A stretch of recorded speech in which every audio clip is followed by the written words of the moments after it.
কোন কাজ বা আমলগুলো বেশি পছন্দনীয় যার কারণে আল্লাহ স্বয়ং মুস্কি হাসেন। এবং আরেক হাদিসে আছে, যার আমল দেখে আল্লাহ রাব্বুল আলামিন হাসেন, আল্লাহ রাব্বুল আলামিন তাকে অবশ্যই জান্নাত দেন এবং জাহান্নাম থেকে মুক্ত ঘোষণা করেন। এরপরের প্রশ্ন, আমি প্রায় অনেক দিন থেকে একটি স্বপ্ন দেখি যে আমি স্বপ্নে নামাজ পড়ছি। প্রিয় দর্শকবৃন্দ, আপনাদের সবাইকে জানাই আন্তরিক শুভেচ্ছা ও স্বাগতম। আমরা সবাই জানি ইসলাম একটি পূর্ণাঙ্গ এবং পরিপূর্ণ জীবন ব্যবস্থা। এই দিন আমাদের শিখিয়েছে কিভাবে চলতে হবে, কিভাবে কথা বলতে হবে, কিভাবে মানুষকে ভালোবাসতে হবে এবং কিভাবে আল্লাহর সন্তুষ্টি অর্জন করতে হবে। আজকের এই আলোচনার মাধ্যমে আমরা চেষ্টা করব কুরআন ও হাদিসের আলো থেকে কিছু শিক্ষা নেওয়ার, আমাদের ভুলগুলো সংশোধন করার এবং সত্যিকার অর্থে মুসলমান হিসেবে নিজেদের গড়ে তোলার। তাই অনুরোধ রইল, মনোযোগ দিয়ে শুনবেন এবং চিন্তা করবেন, আর যা শিখবেন তা নিজের জীবনে এবং পরিবারের জীবনে বাস্তবায়ন করবেন। তো চলুন শুরু করি আজকের আলোচনা। আসসালামু আলাইকুম। স্টপ করো। আমি অনেকবার তওবা করেছি, প্রত্যেকবারই ভঙ্গ হয়েছে, তাহলে কি আমি মুনাফিক হয়ে গেছি? বিভিন্ন এলাকায় অসুখ বিসুখ যাতে কম হয়, বার্ষিক সিন্নি, খোদাই সিন্নি, মহরমের সিন্নি নামে বিভিন্ন সিন্নি করা হয়, এগুলো করা কতটুকু বৈধ? মহিলাদের জন্য তালিম জায়েজ জানি, কিন্তু বর্তমানে মহিলারা যে সন্তান সংসার রেখে 2-3 দিনের জন্য তালিমে চলে যায় দূর দূরান্তে, এটা ইসলামের দৃষ্টিতে কতটুকু বৈধ? না, বিশেষ উদ্দেশ্য ছাড়া ফেসবুক বা মেসেঞ্জারে 3 বার কবুল বলি, তাতে কি আল্লাহর দরবারে বিয়ে কবুল হয়ে যাবে? এতে কি কোনো গুনাহ আছে? পোলাপান বান্দরামি করার জিনিস খুঁজে পাও না? আমি এখান থেকে গ্রামে যাব এবং ওই দিনই আবার চলে আসব, এক্ষেত্রে আমার নামাজ কি কসর করতে হবে? দেখুন, গ্রামে আমরা প্রত্যেকে যার যার বাড়িতে যখন যাব, সেটা আমাদের মূল ঠিকানা, আসল ঠিকানা হলে সেখানে আমি 1 ঘন্টার জন্য যদি যাই, নামাজ আমাকে পুরো পড়তে হবে। নিজের স্থায়ী ঠিকানাতে কখনো কসর হয়? পথে কসর হবে। বাড়িতে যখন চলে গেছেন, আপনার বাড়ি কুমিল্লাতে, আপনার বাড়ি চট্টগ্রামে, আপনার বাড়ি বগুড়াতে বা খুলনাতে বা সিলেটে, আপনার বাড়ি যেখানেই হোক না কেন, যখন সফরের দূরত্ব হবে, নিজের স্থায়ী ঠিকানায় 1 ঘন্টার জন্য যদি যান, সেখানে পুরো নামাজ পড়তে হবে, কসর চলবে। কিন্তু কিছু লোক আছে, গ্রামে বাড়ি আছে ঠিক আছে, কিন্তু তাদের গ্রামের বাড়ি এখন আর স্থায়ী ঠিকানা না। ধরুন আপনি ঢাকা শহরে বাড়ি কিনছেন বা ফ্ল্যাট কিনছেন, পাসপোর্টে, এনআইডিতে, সরকারি সব কাগজে পত্রে ঠিকানাতে আপনি স্থায়ী ঠিকানাও এটা, বর্তমান ঠিকানাও এটা। গ্রামের বাড়ি আছে, কিন্তু ওটা আপনার স্থায়ীও না, বর্তমান ঠিকানাও না, জাস্ট বেড়াইতে যান, ভাই বেড়াদাররা আছে, অন্যরা আছে, তাহলে ওইটাতে আপনি গেস্ট, সেখানে আপনি কসর পড়বেন। এবং এটা আপনার স্থায়ী এবং বর্তমান ঠিকানা হলে, অনেকে আছে বাড়িতে জমি জমা আছে, শুধুমাত্র থাকার ঘর বাড়িও নাই এবং ভাগযোগ হয়ে গেছে, সে শুধু গেস্ট হিসেবে যায়, ভাইদের মেহমান হয়ে যায়, তাহলে সে কসর পড়বে। আর না হলে স্থায়ী ঠিকানায় গেলে 1 ঘন্টার জন্য সে কি করতে হবে? পুরো নামাজ পড়তে হবে, যদি স্থায়ী ঠিকানা হয় তার গ্রাম। এরপরে প্রশ্ন হলো,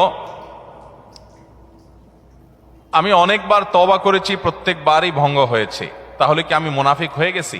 না ভাই, তওবা হওয়ার পর তওবা ভেঙে যাওয়াটা অস্বাভাবিক নয়। আপনারা খুশি হবেন শুনে, আমাদের রব আল্লাহ রাব্বুল আলামিনের একটা গুণবাচক নাম হলো তাওয়াব। কি নাম ভাই? তাওয়াবের মানে জানেন? আল্লাহু আকবার। রিপিটেডলি, বারবার যিনি বান্দার তওবা কবুল করেন। এই জন্য ভাই, একবার গুনাহ হয়ে গেছে, আল্লাহর কাছে তওবা করেছেন, চেষ্টা করছেন যে আর যেন না হয়, কিন্তু আবার শয়তান কাত করে ফেলে দিয়েছে, আবারও তওবা করে ফেলবেন এবং দুর্বল হবেন না। এখানে ইবলিস আপনাকে বলবে, তুই এতবার একই কাজ করে তওবা করছস আল্লাহর কাছে, আবার কোন মুখে তওবা করবি? থাক, বাদ দে। আপনার তওবা থেকে দূরে সরাবে। এটা হলো শয়তানের সবচেয়ে বড় অস্ত্র। কখনো নিরাশ হওয়া যাবে না। তওবা আগের বারের চাইতে পরের বারটা আরো স্ট্রং করবেন, যে ঠিক আছে আগের বারটা তওবা আমি দুর্বল ছিল, এটাকে আরো স্ট্রং করব, চেষ্টা করবো না ইনশাআল্লাহ। তাহলে তওবা বারবার করতে হবে, বারবার করতে হবে। ভেঙে গেলে আরো শক্ত, হার্ডলি তওবা করতে হবে, নিজের প্রতি নিজে শাসন চালাতে হবে, এভাবে ইনশাআল্লাহ সামনে আগাইতে হবে। ভারতবর্ষে একজন কবি বলেছেন, আরে ইয়ে কুস্তি তো হয় অমর ভর কি, কবি ও দাবালে কবি তু দাবালে। ইবলিসের সাথে তোমার লড়াই তো সারা জীবনের। কখনো ইবলিস তোমাকে কাত করে ফেলে দিবে, তোমার দ্বারা গুনাহ করায় ফেলবে, আবার কখনো চোখের পানি ফেলে কেঁদে কেটে আল্লাহর কাছে একান্তে। ভাইরা, কিছু নির্জন সময় কাটানো দরকার। আমাদের কোনো নির্জন সময় নাই। নির্জন সময় হলে ওই মোবাইলে আমরা ঢুকে পড়ি, মোবাইল টোবাইল বন্ধ করে ফেলে দিনে রাতে 24 ঘন্টার ভিতরে 5 ওয়াক্ত নামাজের পরে আগে যে কোনো সময় অন্তত 2-4-5টা মিনিট একটু চিন্তা ভাবনা করবেন, একটু নিজের হিসাব মিলাবেন, আল্লাহর সাথে কথা বলবেন। আজকে একটা গুনাহ হয়ে গেছে, আজকে একটা কাস্টমার মহিলা আসছে, তার সৌন্দর্য দেখে তাকে নিয়ে বাজে চিন্তা জল্পনা কল্পনা করেছি, নোংরামি করেছেন, গুনাহ কাজ করেছেন, কোনো কাস্টমার এসেছে তার সাথে ফাঁকি ঝুঁকি দিয়েছেন, 2 নাম্বারই করেছেন, মিথ্যা কথা বলেছেন, কিনা দর এত আসে বলেছেন, আসলে এত আসে নাই। এই যে মিথ্যা বলেছেন কয়টা টাকার জন্য, এই টাকা দুনিয়াতে থেকে যাবে, মিথ্যাটা আপনার আমলনামা যুক্ত হয়ে আখিরাতে যাবে। এইসব কথা চিন্তা করে আল্লাহর কাছে চোখের পানি ফেলে একান্তে, আল্লাহ করে ফেলেছি আজকে শয়তানের পালায় পড়ে, আল্লাহ খেয়াল ছিল না, আপনি মাফ করে দেন। মালিক আপনি মাফ না করলে কিয়ামতের ময়দানের শাস্তি হবে ভয়াবহ, দুনিয়াতে আপনি ছেড়ে দেন, আল্লাহ মাফ করে দেন। মাফ চায়া দুনিয়া থেকে ওইটাকে নিষ্পত্তি করেন, একটু চোখের পানি ফেলেন, সেজদায় পড়ে যান, 2 রাকাত সালাতুত তওবা নামাজ পড়ে আল্লাহর কাছে মাফ চান, এরপরের দিন আরো স্ট্রং করেন। এভাবে আপনি লড়াই চালাতে থাকবেন। আরে এই কুস্তি তো হয় অমর ভর কি, কবি ও দবালে কবি তু দবালে। শয়তান গুনাহ কমা আপনার দ্বারা করায়া সে জিতে যাবে, আর আপনি তওবা করে চোখের পানি ফেলে গুনাহ মাফ করিয়ে তারপরে আপনি শয়তানের উপরে জিতে যাবেন। তওবা করতে থাকবো তো ইনশাআল্লাহ। তওবা করতে কখনো ক্লান্ত হবেন, তওবা অব্যাহত রাখবেন, অনবরত রাখবেন। দুনিয়াতে কোনো ফেরেশতা মানুষ নাই, সবাই গুনাহ করে। এর মধ্যে সবচেয়ে উত্তম মানুষ হলো গুনাহ করার পর যে নিজের ভুল বুঝতে পারে, নিজেকে শাসন করে সংশোধন করে সে তওবা করে মাপ চায়। মনে রাখবেন, যে ব্যক্তি তওবার শর্ত আদায় করে তওবার শর্ত কি? তওবার শর্ত হলো যে কাজটা করেছি গুনার কাজ, এটার জন্য নিজেকে নিজে শাসন করলাম, কেন আমি এত নিকৃষ্ট কাজ করলাম, আল্লাহ আমার প্রতি কত ইহসান করেছেন, কত অনুগ্রহ করেছেন, আমার জীবনে কত বিপদ এসেছে আল্লাহ উদ্ধার করেছেন, তাহলে আমি কেন এই গুনার কাজটা করলাম? নিজেকে শাসন করা, ভবিষ্যতে না করার পরিকল্পনা করা, লজ্জিত হয়ে চোখের পানি ফেলে আল্লাহর কাছে মাপ চাওয়া, এই কাজটা যদি আপনি বারবার করেন, আপনি নিশ্চিত থাকতে পারেন আপনার তওবা দিন দিন আস্তে আস্তে স্ট্রং হবে এবং একটা সময় আপনি গুনাহ ছাড়তে পারবেন ইনশাআল্লাহ। এই জন্য তওবা কখনো ছাড়া যাবে, যতবারই তওবা ভাঙুক, তওবা আরো স্ট্রং করে করতে হবে। এরপরে প্রশ্ন হলো, কেউ কালো জাদুগ্রস্ত হয়েছে এমন যদি জানতে পারে তাহলে তার করণীয় কি? এ বিষয়ে আমরা বিভিন্ন জায়গায় প্রশ্ন পাই, ভালো করে শুনে রাখেন। বিশেষ করে আপনারা পুরান ঢাকার কাছাকাছি এলাকার মানুষ, পুরান ঢাকায় সবচেয়ে বেশি, চট্টগ্রামে প্রচুর পরিমাণে আছে। আমাদের দেশে এখন ব্ল্যাক ম্যাজিক, কালো জাদু যেটাকে আমরা বলি, এই কালো জাদু টোনা এগুলো এই পরিমাণ বাড়ছে। আমি সারা দেশে ঘুরে বেড়াই, শত শত হাজার হাজার মানুষের প্রশ্ন আমার কাছে আসে। প্রতি সপ্তাহে এভারেজ আমার কাছে অন্তত 25 থেকে 30 হাজার প্রশ্ন মানুষের আমার কাছে আসে। আলহামদুলিল্লাহ, শুধুমাত্র শুক্রবারের লাইভে আমাদের 15 থেকে 20 হাজার 1 ঘন্টার মধ্যে প্রশ্ন আসে।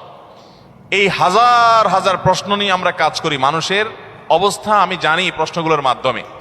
এই দেশে প্রতিটা ঘরে ঘরে ব্ল্যাক ম্যাজিকের রোগী আছে। আল্লাহ যাকে বাঁচাইছে তারা ভিন্ন, কিন্তু আমি দায়িত্ব নিয়ে বলতে পারি ম্যাক্সিমাম ফ্যামিলিতে ব্ল্যাক ম্যাজিকের রোগী ভরা, আমরা টেরও পাচ্ছি না। ছোট পোলাপান অস্বাভাবিক চিল্লাচিল্লি, অস্বাভাবিক দুষ্টামি, ওই দুষ্ট জিনের উপদ্রব অথবা ব্ল্যাক ম্যাজিক। অসুস্থ, কোনোভাবে ভালো হচ্ছেন না, বহু ট্রিটমেন্ট করছেন, চেক আপ করেছেন, ডায়াগনোসিস হচ্ছে না। সবসময় নিশ্চিত না, কিন্তু অনেক ক্ষেত্রেই এগুলা ব্ল্যাক ম্যাজিকের রোগী হওয়ার সম্ভাবনা। আপনারা দেখবেন ফেসবুকে ইদানিং এই উৎপাত বেশি বাড়ছে।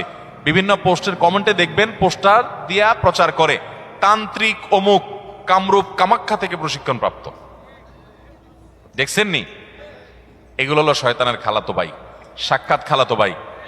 এবং আপনার বিভিন্ন ঢাকা শহরের পিলারে পিলারে দেখবেন এই তান্ত্রিক অমুক, ভাগ্য বদলায় দেয়, এটা করে সেটা করে, এসব শয়তানি অ্যাডভার্টাইজ দেখছেন না? দেখেন নাই? ব্ল্যাক ম্যাজিক এটাকে এক সময় আমাদের এক শ্রেণীর শিক্ষিত মানুষ বলতো যে এগুলো হুজুরদের আজগুবি কথা, কিসের আবার ব্ল্যাক ম্যাজিক, দেখা যায় না, শোনা যায় না, বুয়া বোগাস কথাবার্তা। ভাইরা আমার, এই যে কদিন আগে বিশ্বকাপ ফুটবল শেষ হয়ে গেল, আমি নিজে অনেকগুলো মিডিয়াতে দেখেছি বিশ্বকাপ ফুটবলে অনেক বড় বড় খেলোয়াড়দেরকে দুর্বল করার জন্য প্রতিপক্ষের খেলোয়াড় বা বাজিকরেরা, বিভিন্ন লোকেরা ব্ল্যাক ম্যাজিক করেছে এবং কোটি কোটি টাকা খরচ করে ব্ল্যাক ম্যাজিক করে তাদেরকে অচল করে দেওয়ার চেষ্টা করে। আরে বিশ্বকাপ অনেক দূরে রাখেন, আমার দেশে আসেন। একটা খেলা আছে, নাম হলো পাতা খেলা। আপনি গুগলে সার্চ দিয়ে যে পাতা খেলা দেখলে আপনি পাবেন। আমি সার্চ দিয়ে অন্তত 2-4-5টা জাতীয় দৈনিকের রিপোর্ট, প্রতিবেদন, এই খেলার আদ্য পান্ত জেনে তারপরে কথা বলছি। আমি আলহামদুলিল্লাহ ওই ফেসবুকে ঠুনকো ঠানকো কোথায় কি পাইছে টাইছে এগুলো নিয়ে আমি কথা বলি না, বক্তব্য দেই না। আমি চেষ্টা করি যেটা বলবো সেটা জেনে শুনে দায়িত্ব নিয়ে তারপরে আমি বলার চেষ্টা করি। এই পাতা খেলার উপরে আমি অনেক পড়াশোনা ঘাটাঘাটি করেছি, অনলাইনে অনেক আর্টিকেল পড়েছি, অনেক প্রতিবেদন পড়েছি। আমাদের দেশে হয়, আপনার উত্তরবঙ্গের দিকে বিশেষ করে হয়, অনেক জেলাতে। এই পাতা খেলাটা অবাক করা এক খেলা, যে এটা পুরাটাই ওই জাদু মন্ত্রের খেলা। এবং এটা আমাদের দেশে অনেক আগে থেকে একসময় হিন্দুদের মধ্যে প্রচলন ছিল, এখন মুসলমানরা এটাই কোনো দোষী কিছু মনে করে না, পড়তেছে। রীতিমতো কুফুরি এবং ইমান চলে যাওয়ার মতো বিষয়। এখানে কুফুরি কিছু মন্ত্র আছে, শয়তানি কিছু মন্ত্র আছে। শয়তান আমরা যাকে দেখি না, এটা আরেক আলোচনা, ঘন্টায় ঘন্টা আলোচনা করতে হবে, শয়তান নিয়ে আজকে আলোচনা করব না। এই শয়তানের মন্ত্র, কুফুরি মন্ত্র, এই মন্ত্র পাঠ করার মাধ্যমে এই অলৌকিকত্ব দেখা যায়। কি হয়েছে, একটা লোকের নাম দেয় পাতা, আসলে ওইরকম আদতে কোনো পাতা না, একটা ব্যক্তি। তো ওই ব্যক্তিকে দূর থেকে একজন জাদুকর সে মাটিতে এরকম মন্ত্র পড়ে, ওই যে যারে নাম দিছে পাতা, তার সে নিজেও জাদুকর, তার কাজ হলো সে মন্ত্র পড়ে পড়ে নিজেকে এক জায়গায় ধরে রাখবে, আর এর কাজ হলো ওরে মন্ত্র পড়ে পড়ে একটা দাগ দেওয়া আছে, দাগ পর্যন্ত নিয়ে আসবে, টেনে নিয়ে আসবে মন্ত্রের কারণে। অবাক করা বিষয় না? এবং সত্যি আনতে পারে, এ মন্ত্র দিয়ে আনে, তো আনলে এই জাদুকর জিতে যায়, আর যদি টিকে যায় তাহলে সে জিতে যায়। এই পাতা খেলা বাংলাদেশে অনেক এলাকাতে বেশ বহুল প্রচলিত, হাজার হাজার মানুষ উপভোগ করে। এই যে কুফুরি কালাম পড়ে অনেক অলৌকিক কাজ করা যায়। একটা আস্ত সুস্থ মানুষ অসুস্থ হয়ে একদম কবর পর্যন্ত চলে যাবে, আপনি টেরও পাবেন না, ভয়াবহ রোগ হবে এই ব্ল্যাক ম্যাজিকের কারণে। কালো জাদু, এটা যে বললাম খেলোয়াড়দেরকে পর্যন্ত করা হয়। এটা আমাদের দেশে ঘরে ঘরে। আপনি বাঁচতে চান, নাম্বার 1, আপনার ঘরকে কোরআন দিয়ে আলোকিত করতে হবে। ভাইরা আমার, আমি বিভিন্ন সময় বলার চেষ্টা করি, আপনি ইমানদার হিসেবে, মুসলমান হিসেবে আপনার মধ্যে শয়তান মাঝে মধ্যে সন্দেহ ঢুকায় যে ইসলাম আসলে সত্য কিনা, না হুজুররা এসব বকওয়াস কথা বলে টলে। আপনার ইমানের প্রতি যদি কোনো প্রকার সংশয় শয়তান সৃষ্টি করতে চায়, আমি আপনাকে দায়িত্ব নিয়ে আল্লাহর শপথ করে বলতে পারি, এই কোরআন হলো এমন এক জীবন্ত মিরাকল, জীবন্ত মুজিজা।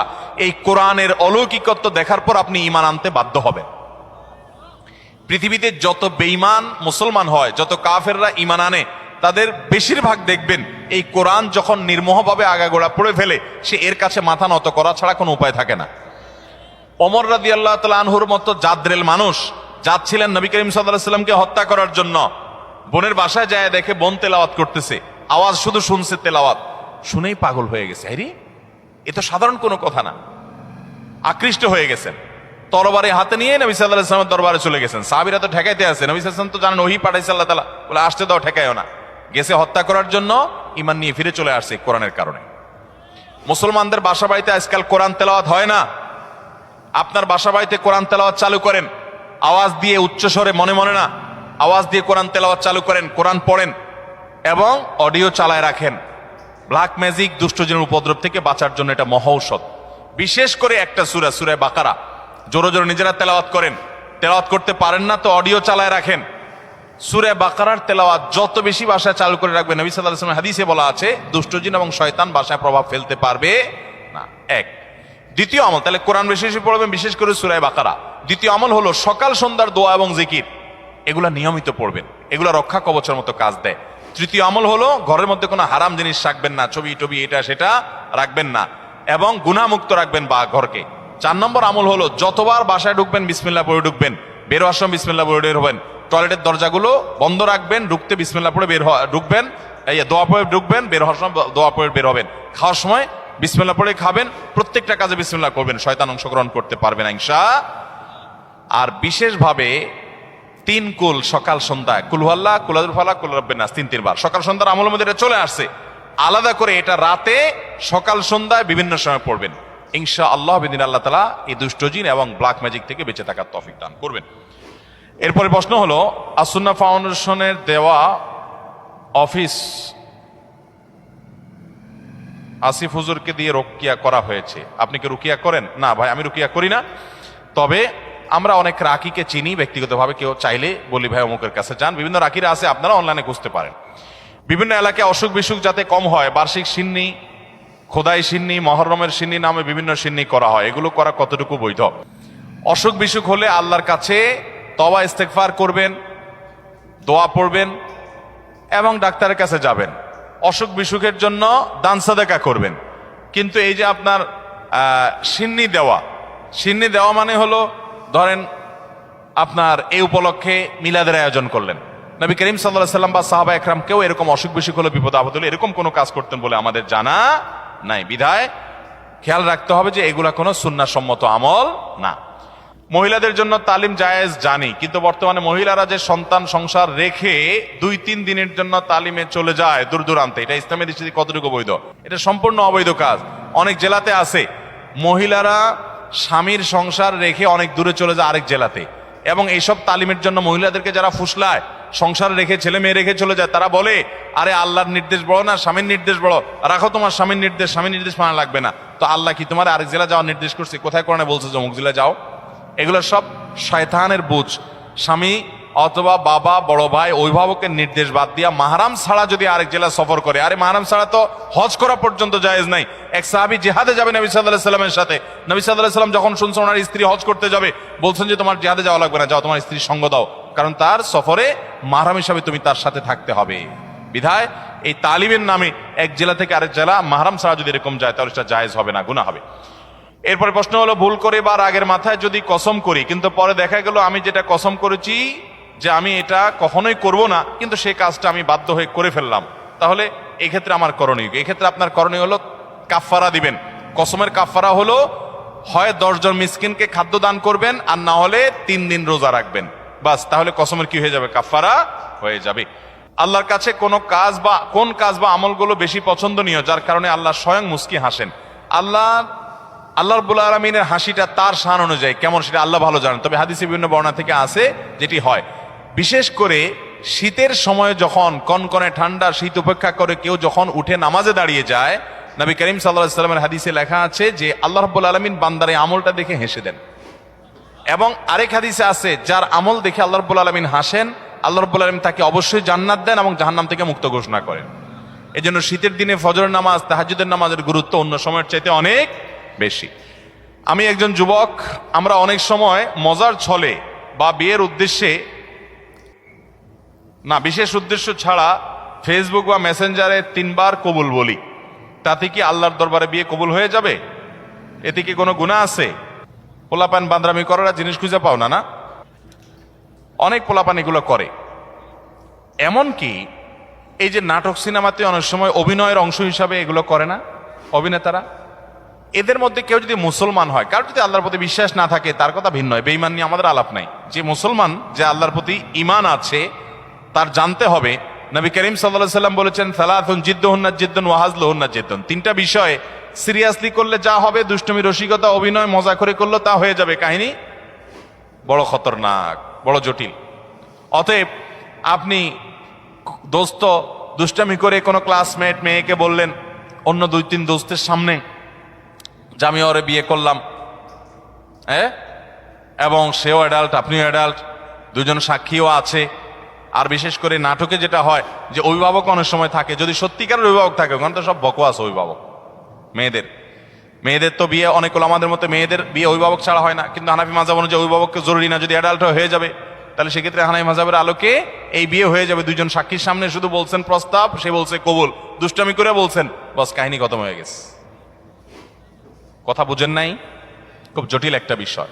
ঠিক তালাকের বিষয়টাও এরকম। আপনি বলবেন যে হুজুর আমি তো আসলে তালাকের উদ্দেশ্যে বলি না, আমি তো ভয় দেখানোর জন্য বলছিলাম, কাম হয়ে যাবে, এরপর আর এসব বলে লাভ হবে না। অতএব এগুলো সাবধানে করতে হবে। আল্লাহ আমাদেরকে এই সমস্ত বিষয়, হেয়ালিপনা, দুষ্টমি, এগুলো থেকে বেঁচে থাকার তৌফিক দান করুন। সব জায়গায় ফাজলামি না। আমাদের নবী হযরত মুহাম্মদ সাল্লাল্লাহু আলাইহি সাল্লামকে না সৃষ্টি করলে নাকি আল্লাহ তাআলা কোনো কিছু সৃষ্টি করতেন না, এটা কতটুকু সত্য? এরকম একটা হাদিস আছে, কিন্তু সেই হাদিসকে মুহাদ্দিসগণ, হাদিস বিশারদ, বিশ্লেষকগণ এই হাদিসকে জাল হাদিস হিসাবে চিহ্নিত করেছেন। এটি সনদ বিশুদ্ধতার সূত্রে বর্ণিত নয়। লাউলা খুলিকতু লামা খুলিকাতিল আফলাক, নবী সাল্লাল্লাহু আলাইহি সাল্লাম যদি সৃষ্টি না হতেন আসমান জমিন সৃষ্টি হতো না। ভাইরা আমার, নবী সাল্লাল্লাহু আলাইহি সাল্লামের মর্যাদা বলার জন্য মিথ্যা হাদিস বলার কোনো দরকার নাই। আল্লাহ তাআলা তার নবী সাল্লাল্লাহু আলাইহি সাল্লামকে, তার হাবিবকে এমনি মর্যাদা দিয়েছেন, তার জন্য ভুয়া হাদিস বানানোর কোনো দরকার। তিনি সকল নবী রাসূলদের মধ্যে শ্রেষ্ঠ, তাকে আল্লাহ মেরাজে ডেকে নিয়ে সম্মানিত করেছেন, তাকে আল্লাহ তাআলা কিয়ামতের ময়দানে হাউজে কাউসার দান করবেন, তার শাফাআত হবে সবচেয়ে বড় শাফাআত, শাফাআতে কুবরা। তাকে আল্লাহ তাআলা কত মর্যাদা দিয়েছেন।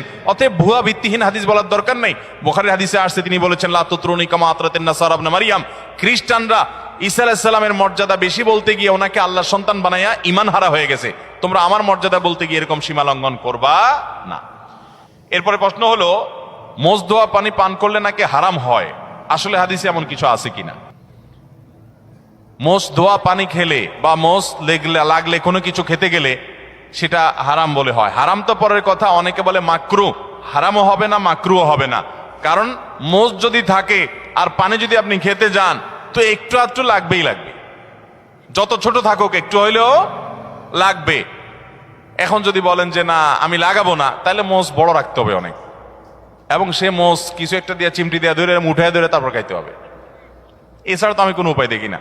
কারণ যদি ছোট ছোট মোষ হয়, পানি খাবে না, লাগবে না, তাহলে ঠোঁট ধরে উঠে রাখতে হবে। তাহলে বোঝা গেল এটা ভুয়া, ভিত্তিহীন কথা। মোষ যদি লেগে যায় ইচ্ছাকৃত, তো মোষ ধোয়া পানি, মোষ ধোয়া খানা, মোষে লাগলে সেটা খাবেন না আপনি। কারণ হলো সেটা তো আর পরিষ্কার করে হওয়ার সময় জীবাণু থাকতে পারে, ধুলাবালি থাকতে পারে। ইচ্ছাকৃত এটা করেও না কেউ, কিন্তু অনিচ্ছাকৃত যেটুকু লেগে যায় এটার কারণে হারাম তো দূরের কথা, মাকরু হবে না। এটা ভিত্তিহীন কথা। কথা বুঝাতে পারছি? কোন মদ করে বলে শুনছে এই ফতোয়া যে মোষ ধোয়া পানি খাইলে গুনাহ হয়, মাকরু হয়। এই জন্য সে মদ খাওয়ার সময় তার মোষ বড় ছিল, উঠায় ধরে মদ খাইতো। যে মদ খাওয়ার সময় যদি মাকরু হয়ে যায় তাহলে তো আল্লাহ নারাজ হয়ে যাবে। এই জন্য সে মোষ উঠায় নাকি মদ খাইতো। আল্লাহ জানে সত্য না মিথ্যা, ঘটনা শুনছি আমরা অনেক ছোটবেলা থেকে। তো যাই হোক, তো মোষ ধোয়া পানি খেলে বা কিছু খেতে গেলে, মোচে লেগে গেলে আসলে কোনো গুনাহ হবে না। দাদার নামে নাতির নাম রাখা যাবে কিনা? দাদার নামে নাতির নাম তো পরের কথা, বাপের নামেও পোলার নাম রাখা যাবে, কোনো অসুবিধা নাই। আমাদের দেশে সবাই ইউনিক নাম খোঁজে, ইউনিক।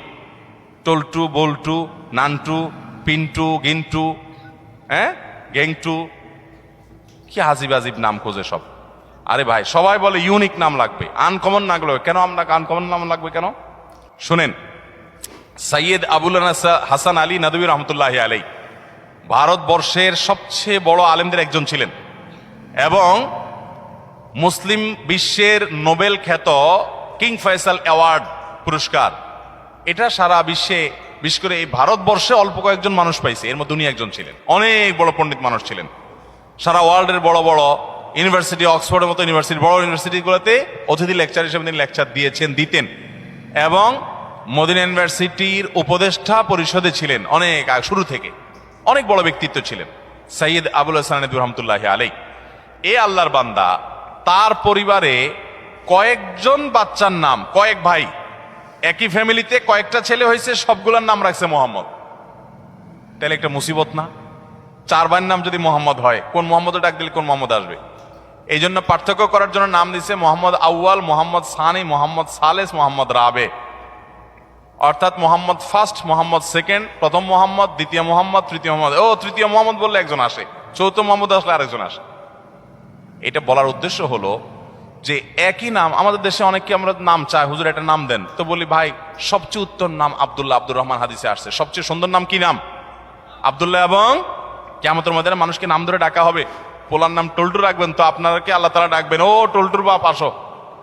কেমন লাগবে জিনিসটা? আল্লাহর বান্দা, নামের মধ্যেই তাওহীদ, নামের মধ্যেই ইমানের শিক্ষা থাকবে। আল্লাহর বান্দা আব্দুল্লাহ, আব্দুর রহমান। তো অনেককে নাম দিলে বলে কি, ভাই এটা আমাদের ফ্যামিলিতে আছে। কার নাম? বলে আমার বোনের ননদের ছেলের নাম। বোনের ননদের ছেলের নাম। তো তোমার বোনের ননদের ছেলে আর এই ছেলে জীবনে কয়বার একত্র হবে? এসব বকওয়াস চিন্তা করতে মাথায় আসে। এমনকি কাছাকাছি ফ্যামিলি থাকলে অসুবিধা নেই, ভালো নামগুলো দেখে দেখে রাখতে হবে। যাই হোক, বাপের নাম এবং ছেলের নাম পর্যন্ত আরবে অনেক দেশে এক নাম আছে। তো দাদার নামে নাতির নাম রাখাতে কোনো অসুবিধা, আবার মেয়ের নাম মায়ের নামে রাখতেও কোনো অসুবিধা। অনেকে রাখে না, এটাকে ভিন্ন চিন্তা। সেটা হলো যে মেয়েকে নাম ধরে ডেকে, কথার কথা মায়ের নাম ফাতেমা, এখন মেয়ের নামও যদি আমি ফাতেমা রাখি, তাহলে একসময় বলবো ফাতেমা এদিকে কেন করছিস বেয়াদব ফাতেমা কোথাকার, তখন মার প্রতি অসম্মান হয় কিনা। এরকম ভক্তি কোথায় চলে গেছে চিন্তা করছেন? এটা বলে অতিরিক্ত সতর্ক থাকা। ওই যে একটা গল্প শুনছিলাম একবার, যে এক লোক সেলাই করতেছে, জামা কাপড় কিছু একটা সুই দিয়ে সেলাই করতেছে। তো এরকম সে নিচে সেলাই করতেছে, জানে সেলাইয়ের দোকান আছে, কেউ সেলাই করে। আরেকজন দোতলায় শুয়ে রয়েছে, তো দোতলায় সে ফ্লোরে শুয়ে রয়েছে, তো একটু পরপর সে মাথা উঠে ফেলা এরকম। তো আরেকজন বলে এরকম কেন করো? বলো যে নিচে সেলাই করতেছে এরকম করে, সতর্কতার মাইন নেই, যদি মাথা লেগে যায়। অতি সতর্ক হইতে হইতে কোন লেভেলে গেছে চিন্তা করছেন? যদি এরকম কেউ করে পাগলামি, তো সেটা যেরকম হাস্যকর হবে, ঠিক এটাও এরকম হাস্যকর হবে। আপনার ছেলের জন্য, আপনার মেয়ের জন্য সুন্দর নাম রাখবেন। আপনি অতিরিক্ত সতর্ক হয়ে, আমি মেয়ের নাম যদি ফাতেমা রাখি, আমার মার নামও ফাতেমা, তাহলে মেয়েরে ফাতেমা বলে এসে যদি কখনো বকাঝকা দিই, তাহলে আমার মার প্রতি বেয়াদবি হবে। এত ভালো ভালো না, এটা অতিরিক্ত ভালো, অতিরিক্ত ভালো ভালো না। অতএব মা বা বাবার নামে ছেলে বা মেয়ের নাম রাখাতে কোনো অসুবিধা নাই। এবারের হজের খরচ গত বছরের চেয়েও অনেক বেশি, এটা কি স্পষ্ট জুলুম নয়?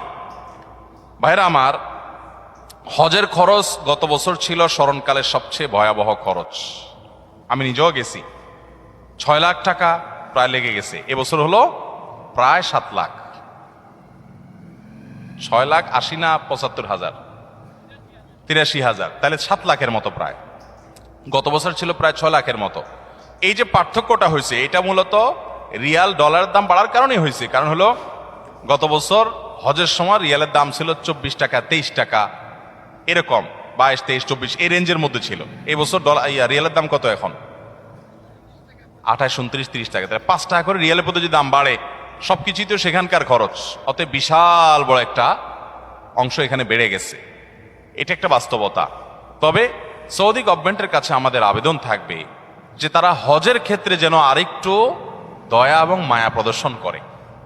কারণ মুআল্লিম ফি যেটা অন্য সময় সামান্য ছিল, সেটা গত বছর মাঝে 2-3 বছর করোনা গেল, গত বছর সেটা ডাবল না জানে ট্রিপল, কয়েক গুণ সেটা বাড়াই দিস।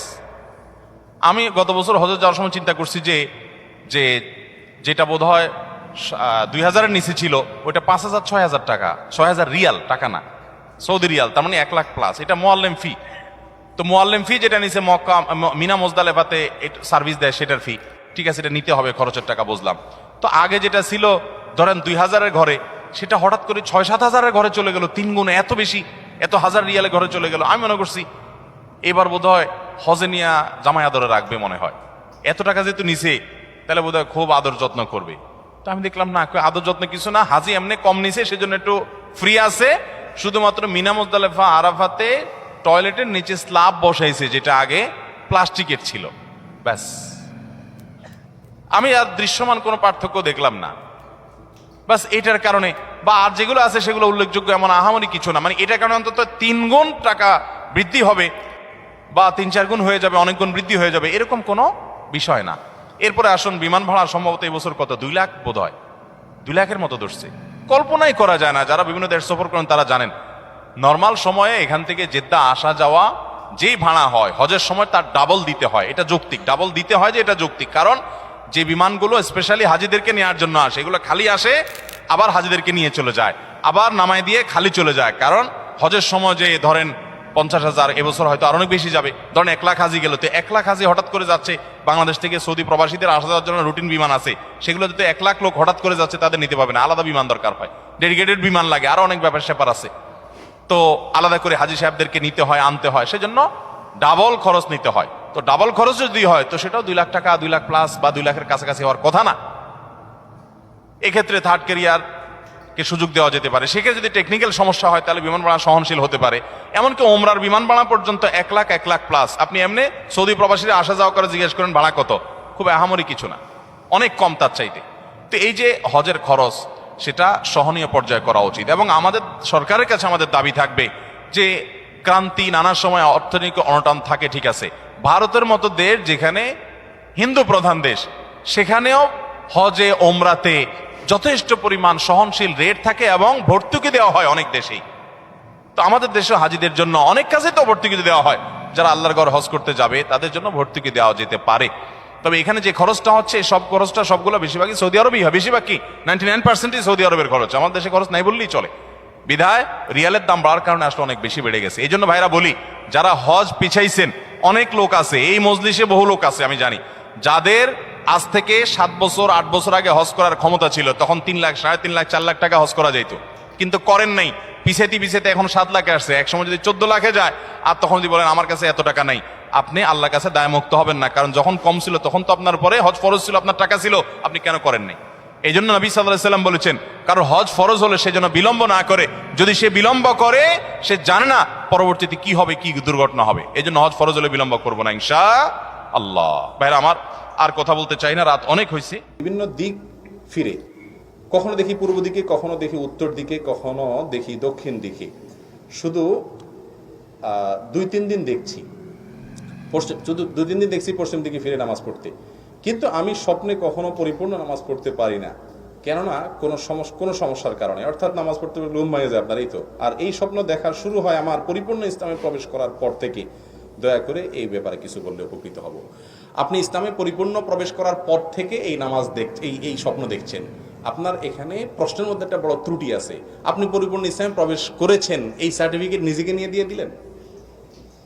পরিপূর্ণ ইসলামে প্রবেশ করা এত সহজ জিনিস? আল্লাহু আকবার। আপনি হয়তো বোঝানোর চেষ্টা করছেন যে আপনি ইসলামকে প্র্যাকটিস করা শুরু করেছেন, আলহামদুলিল্লাহ, আপনি চেষ্টা করেন পরিপূর্ণ ইসলামের জন্য, সেটা বলেন চেষ্টা করি, আরো চেষ্টা করতে হবে। আপনি কিছুটা দেখছেন, বাকিটা দেখছেন না, আপনার কোথাও অপূর্ণতা আছে, চেষ্টা করেন এবং দোয়া করেন। এই যে নিজেকে পূর্ণ মনে করছেন, এটাও একটা অপূর্ণতা। আল্লাহ তাআলা আমাদেরকে পরিপূর্ণ মুসলিম হওয়ার তৌফিক দান করুন। এখন তো সব দড়ি মাছ নাচুই পানি, ওয়াজ শুনতে কোনো কার্পণ্য নাই, আবার যায় হিন্দি সিনেমা টিভিতে খুলে দেখে। এর চাইতে বড় বেহায়ার নির্লজ্জ কি হতে পারে? যে আল্লাহর সামনে, আল্লাহ দেখছেন, নির্লজ্জের মতো সামনে এক চেহারা, পেছনে আরেক চেহারা, তলে তলে মোবাইলে হারাম জিনিস দেখে, আবার মানুষের সামনে ভালো সাজে। আছে না নাই এই রোগ আমাদের মধ্যে? আল্লাহ আমাদের সবাইকে সলিড মুসলমান হওয়ার তৌফিক দান করুন। যে ভাই এটা দেখেছেন, আমি তাকে পরামর্শ দিব যে আপনি আরো আপনার দিনকে পরিপূর্ণ করার চেষ্টা করেন, আরো ত্রুটি ভুলগুলোকে ফাইন্ড আউট করে সেগুলো সংশোধন করার চেষ্টা করেন।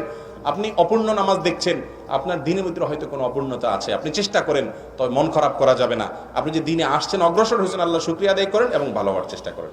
এরপরের প্রশ্ন, ফিকহ শাস্ত্রের গ্রন্থাদি থেকে জানা যায় যে মসজিদের বাহিরে যে মেহরাবে প্রয়োজনে জানাজা রেখে নামাজ পড়া যায়। এখন যদি আমরা মসজিদের ভেতরে জানাজা রেখে, অর্থাৎ লাশ রেখে, খাটিয়া রেখে নামাজ আদায় করি, শরীঈ বিধান মতে সঠিক কিনা? এটাকে ফুকাহা একরাম মাকরুহ বলেছেন। ভাই, লাশ, এক নম্বর কথা হলো যে জানাজা নামাজ মসজিদে পড়বেনই না। জানাজা কোথায় পড়বেন? আমরা আজকাল কিছু কিছু জিনিসকে এমন উল্টাইছি, যেমন ঈদের নামাজ, এটা হবে কোথায়? মাঠে, উন্মুক্ত জায়গায়। কিন্তু ঈদের নামাজ কোথায় পড়ি আমরা? মসজিদে। ঢাকায় এই অজুহাত চলে যে এত খালি জায়গা নাই, কিন্তু আপনার গ্রাম অঞ্চলে তো এই অজুহাত নাই। কিন্তু ওই যে আমাদের মসজিদ এলাকা, আবার ওখানে যাব কেন? আমরাই একটা কি বানাবো? ঈদগাহ বানাবো। এটা শয়তানে কুবুদ্ধি দেয়। কথা বুঝতে পারছেন? হ্যাঁ, আপনি নামাজ পড়েন, এরকম উন্মুক্ত জায়গায় সুন্দর করে নামাজ পড়েন, শামিয়ানা টাঙ্গায়, এটা ঠিক আছে। কিন্তু মসজিদে ঈদের নামাজ পড়বেন না, এটা সুন্নাহর খেলাফ, মাকরুহ। কিন্তু এই মাকরুহ সারা দেশে সবাই করতেছি, সব হুজুরাই বলতেছে, কারণ হুজুর চায় হুজুরের মসজিদে নামাজ হলে হুজুর একটা ঈদের নিমতি করবে। হুজুরেরও কি আছে এখানে? পয়সা কড়ি আছে, লাভ আছে। তো হুজুর এখানে আর মাকরুহ ফতোয়াটা দেয় না, আস্তে চাপায়া যায়। আর হুজুরের দোষ একলা দিমু কেন? কমিটির লোকজন তারা একটা নেতাগিরি করতে পারবে, আরেকজনের ঈদগাহ গেলে তার নেতাগিরি থাকবে, মুসল্লি হয়ে যেতে হবে। এই জন্য নিজেরা কি করে? ঈদের নামাজ যদি করতে চান ঈদগাহে করবেন, এটা হলো সুন্নাত। জানাজাও কোথায় হবে? বাহিরে হবে। বিশেষ করে লাশ যদি ভিতরে নিয়ে যান, গোসল দেওয়ার পরে সেখান থেকে ময়লা পানি পড়তে পারে, দুর্গন্ধ আসতে পারে, মসজিদের শানের খেলাফ হবে, আরো অনেক কারণ আছে। এসব কারণগুলোর প্রেক্ষিতে সুন্নাত হলো মসজিদের বাহিরে জানাজা পড়া। ফরজ নামাজ শেষ, মসজিদের বাইরে হয়ে এসে খোলা জায়গা থাকলে সেখানে নামাজ পড়েন। আর যদি এরকম কোনো জায়গা না থাকে, যেমন ঢাকা শহরে বেশিরভাগ জায়গাতে এরকম নাই, অনেকে আবার রাস্তা দখল করে ঈদের নামাজ পড়ে, সেটা আরো গুনাহের কথা। ওটা তো গুনাই হবে, রাস্তা দখল করে নামাজ পড়া জায়েজ নাই। সাধারণ মানুষের পথের চলাচলের বিঘ্ন করে আপনি গায়ের জোরে রাস্তা বন্ধ করে নামাজ পড়লেন, এই ইসলাম আপনাকে আল্লাহ রাসূল শিখান নাই। কথাকে বুঝতে পারছি? মানুষের ক্ষতি করে নামাজ পড়া জায়েজ নাই। রাস্তাঘাট বন্ধ করে, রাস্তার মালিক কে? একজন মানুষ যেতে পারে, ইমার্জেন্সি রোগী নিয়ে যেতে পারে, আপনি বন্ধ করে দিলেন রাস্তা নামাজের জন্য, না, এই ইসলাম আমাদেরকে শিখায় নাই। মসজিদে পড়তে হবে, সেক্ষেত্রে ওটার চাইতে মসজিদে পড়া উত্তম। এখন জানাজার লাশ মসজিদের সামনে রেখে, সৌদি আরব এসে মসজিদগুলো এরকম, আমাদের দেশে অনেক মসজিদ এখন ঢাকা শহরে হয়ে গেছে, ম্যাক্সিমাম মসজিদ এরকম এখন, যে মসজিদের মেহরাবের সাইড দিয়ে আপনার পশ্চিমে কেবলার দিকে আপনার একটা ছোট দরজা থাকে, ওই বাহিরে লাশটা থাকে, দরজাটা খুলে দেয়, ইমাম সাহেব ওখানে দাঁড়ায় নামাজ পড়ে। মুসলিমরা মসজিদের ভিতরে আছে, কিন্তু লাশ কোথায় আছে? বাইরে আছে। এভাবে পড়লে আর মাকরুহ থাকবে না। তারপরে উত্তম হলে এসে বেজাল না করে ডাইরেক্ট কোথায় নামাজ পড়া? মাঠে নামাজ পড়া। 4, মাযহাব সহি কিনা, মাযহাব মানা শিরক কিনা, কোরআন হাদিসের আলোকে জানতে চাই। না ভাই, মাযহাব মানা শিরক হবে কেন? মাযহাব মানা যদি শিরক হয়, তাহলে জান্নাত খালি থাকবে, তাহলে জান্নাত খালি থাকবে। কারণ ইমাম নববী, হাফেজ ইবনে হাজার আসকালানি, অনেক বড় বড় মুহাদ্দিস, ফুকাহা, মুফাসসির, যাদের প্রায় বেশিরভাগই কোনো না কোনো মাযহাবের অনুসারী ছিলেন। এখন মাযহাব মানলে যদি শিরিক হয়ে যায়, তাহলে তো আর জান্নাতে কোনো লোকজন পাওয়া যাবে না, জান্নাত খালি থাকবে। কথা বুঝাতে পারছি?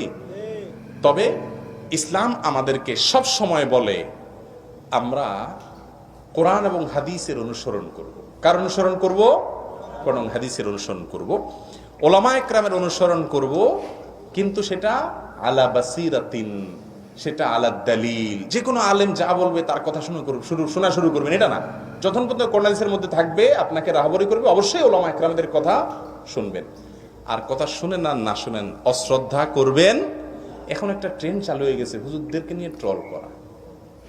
নিজে দু চারটা হাদিস কোরআন জানার পরে বা আলেমুল আমাদেরকে নিয়ে অপমানকর মন্তব্য করা শুরু করে। এ রোগ তৈরি হয়েছে কি হয় নাই? সবার মধ্যে হুজুররা একজন একজনে করে, এবার অনুসারা বলে আমরা বসে থাকুন কেন, আমাদের হুজুর যখন করে আমরাও করি। এবার মুক্তাদিরাও শুরু করে। গোটা সমাজ অশান্ত হয়ে যাচ্ছে কি যাচ্ছে না? আল্লাহ রাব্বুল আলামিন আমাদের মনগুলোকে বড় করার তৌফিক দান করুন। আমি মনে করি উনি ভুল করতেছে একটা মাসালায়। আমার মতে ওনার মাসালাটা কি ভুল। ওনাকে যদি আল্লাহ জান্নাতে দেয় আমার কোনো ক্ষতি আছে? আমি তো আল্লাহকে এটা বলা দরকার, আল্লাহ আমার ভাই আমার মতে ভুল করতেছে, তারপরে তারা জান্নাতে দিয়ে না, আল্লাহ আমাকেও সাথে দিয়ে। এটা না ইমানদারের কথা? কিন্তু এমন একটা ভাব আমাদের যে হে জান্নাতে গেলে আমি ওই জান্নাতেই যাবো, নাউজুবিল্লাহ। এরকম একটা রোগ এসে গেছে আমাদের মধ্যে। আল্লাহ আমাদেরকে সংশোধন করার তৌফিক দান করুন। দাড়ির বিধান কি, ইসলামে দাড়ির পরিমাণ কি এবং দাড়ির শরীয়ী বিধান কি? ইসলামে দাড়ি রাখা ওয়াজিব। দাড়ি রাখা কি ওয়াজিব, এবং এই ব্যাপারে তেমন একটা দ্বিমত নাই। খুব স্বল্প সংখ্যক কিছু ওলামা একরাম এটাকে ওয়াজিব বলেন না, যেমন মিশরের এখানকার ওলামা একরামদের অনেকে এটাকে ওয়াজিব বলেন না, কিন্তু বিশ্বের সংখ্যাগরিষ্ঠ সকল যুগের ওলামা একরামের মত হলো দাড়ি লম্বা করা ওয়াজিব। নবী করিম সাল্লাল্লাহু আলাইহি সাল্লাম বলেছেন আফুল্লুহা, তোমরা দাড়িকে ছেড়ে দাও, আর খুল্লুহা, দাড়িকে লম্বা করো। আরেকটা প্রশ্ন আপনি করেছেন 40 হাত দূরে থেকে তাকালে দেখা যাবে, এই পরিমাণ দাড়ি রাখলেই যথেষ্ট হবে, এই কলটির গ্রহণযোগ্যতা কতটুকু? কোনো গ্রহণযোগ্যতা নেই। কোরআন হাদিসে কথা এরকম কথা বলে নাই যে 40 হাত দূর থেকে দেখলে আপনার দাড়ি বোঝা যাবে। অনেক মহিলার দাড়ি দু চারটা থাকে, 40 হাত কেন 60 হাত দূর থেকেও বোঝা যাবে। তাহলে কি তার জন্য দাড়ি, এটা দাড়ি বলা হবে নাকি? না ভাই, দাড়ি লম্বা করা ওয়াজিব। আপনি রাখতে না পারেন ভিন্ন কথা, তবে হ্যাঁ কেউ যদি লম্বা করতে না পারে, একটু ছোট রাখে, তো নাই মামার চাইতে আলহামদুলিল্লাহ তিনি কিছুটা তো রাখলেন, তাকে অ্যাপ্রিসিয়েট করা উচিত এবং বোঝানো উচিত যে নবী সাল্লাল্লাহু আলাইহি ওয়াসাল্লাম দাড়িকে কি করতে বলেছেন? ছেড়ে দিতে বলেছেন, লম্বা করতে বলেছেন। আল্লাহ আমাদেরকে তৌফিক দান করুন। এরপরের প্রশ্ন হলো পালক পুত্র ও কন্যার ব্যাপারে শরীয়তের বিধান জানতে চাই, দয়া করে উত্তর দিবেন। খুবই গুরুত্বপূর্ণ একটা প্রশ্ন। পালক পুত্র এবং পালক মেয়ে রাখা এটা জায়েজ না নাজায়েজ কাজ? সবাই চুপ। জায়েজ কাজ। পালক পুত্র পালক কন্যা রাখা কি জায়েজ কাজ। তবে একটা বিরাট সমস্যা আছে, সেটা হলো আপনি যদি কোনো ছেলেকে ছোটবেলায় এনে লালন পালন করেন, পালক পুত্র বানান, বা কোনো মেয়েকে পালক কন্যা বানান, মরণের আগ পর্যন্ত কখনো বলতে পারবেন না এটা আমার ছেলে, এটা আমার মেয়ে। কথা কি বুঝাতে পারছি? আল্লাহ রাব্বুল আলামিন কোরআনে কারীমে বলেছেন উদউহুম লিআবাইহিম হুয়া আকসাতু ইনদাল্লাহ। একদম পালক পুত্র সম্পর্কে আয়াত নাজিল হয়েছে। রাসূল করিম সাল্লাল্লাহু আলাইহি সাল্লামের একজন পালক পুত্র ছিল, তার নাম ছিল কি? যায়েদ ইবনে হারিসা রাদিয়াল্লাহু তাআলা। সাহাবীরা বলা শুরু করে দিত যায়েদ ইবনে মুহাম্মদ। সবাই ডাকা শুরু করছে কি? মুহাম্মদ সাল্লাল্লাহু আলাইহি সাল্লামের ছেলে যায়েদ। আরে উনি তো বাপ, তো হারিসা বাপের নাম, মুহাম্মদ সাল্লাল্লাহু আলাইহি সাল্লাম তোমার বাপ না, তাহলে পালক বাপ। সঙ্গে সঙ্গে আল্লাহ আয়াত নাযিল করলেন, খবরদার, উদউহুম লিআবাইহিম, পালক পুত্রকে যে জন্ম দিয়েছে সেই বাবা যেখানেই থাকুক না কেন তার পিতৃত্বকে স্বীকার করতে হবে, বলতে হবে এটা অমুকের ছেলে, যিনি লালন পালন করেছেন তার ছেলে বলা যাবে। কিন্তু আমাদের দেশে কি হয়, 100% বলতে গেলে যারা একটা ছেলে লালন পালন করেই একটু বাপ ডাকটা শোনার জন্য, ঠিক না বে ঠিক? মা একটু মা ডাকটা শোনার জন্য, যে আমারে আল্লাহ ছেলে মেয়ে দেয় নাই, তো একজন গরিবের বা অন্য একজনের বা কোনো খালার একটা সন্তান বা অন্য ভাইয়ের একটা সন্তান নিয়ে আসে, কেন? একটু বাপ ডাকলে দিলটা শান্তি হবে, মা ডাকলে দিলটা শান্তি হবে। ভাইরা আমার, আল্লাহ রাব্বুল আলামিন আপনাকে যে সন্তান দেয় না, আপনার কষ্ট হচ্ছে, এর বিনিময়ে যদি জান্নাত দিয়ে দেন, তাহলে আপনার এই প্রজেক্টটা লস প্রজেক্ট না লাভের প্রজেক্ট? আল্লাহু আকবার। এজন্য মা ডাক বাপের নাম শুনতে গিয়ে হারাম কাজ করবেন না। আমরা লালন এই পালক পুত্র আর পালক কন্যা রাখি ধান্দায়। কিসে ধান্দায়? ধান্দাটা কি?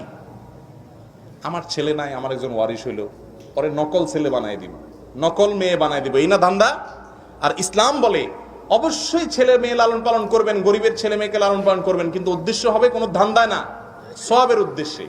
যে একজন গরিব মানুষ তার ছেলেটাকে লালন পালন করতে পারতেছে না, ঠিক আছে, ওটার দায়িত্ব আমি নিলাম, ওর পড়ালেখা খাওয়া দাওয়া সব দায়িত্ব আমি নিলাম। একজন ইতিম, তার বাবা মারা গেছে, এতিমের দায়িত্বভার গ্রহণ করে নবী সাল্লাল্লাহু আলাইহি সাল্লাম বলেছেন, আনা ওয়া কাফুল ইয়াতিমি কাহাতাইন, এই দুই আঙ্গুল যেরকম পাশাপাশি, আমি এবং ইতিমের যে দায়িত্ব নেবে সেই দুই আঙ্গুলের মতো থাকবে, ইতিম থাকবে আর কোনো দায়িত্ব নেওয়ার লোক থাকবে না। এটা একটা এলাকার মানুষের জন্য লজ্জার বিষয়। আরবদেরকে দেখেছি, আমি 10টা বছর ছিলাম সৌদি আরবে, সৌদিয়ানদেরকে দেখেছি যে কোনো ইতিম বাচ্চা পেলে তারা পাগল হয়ে যেত, কে দখল করবে কার আগে, তার দায়িত্ব নেওয়ার জন্য। কারণ জান্নাতে শুধু জামানা, নবীর সঙ্গে জান্নাতে থাকা যাবে। চেষ্টা করবেন তো ইনশাআল্লাহ।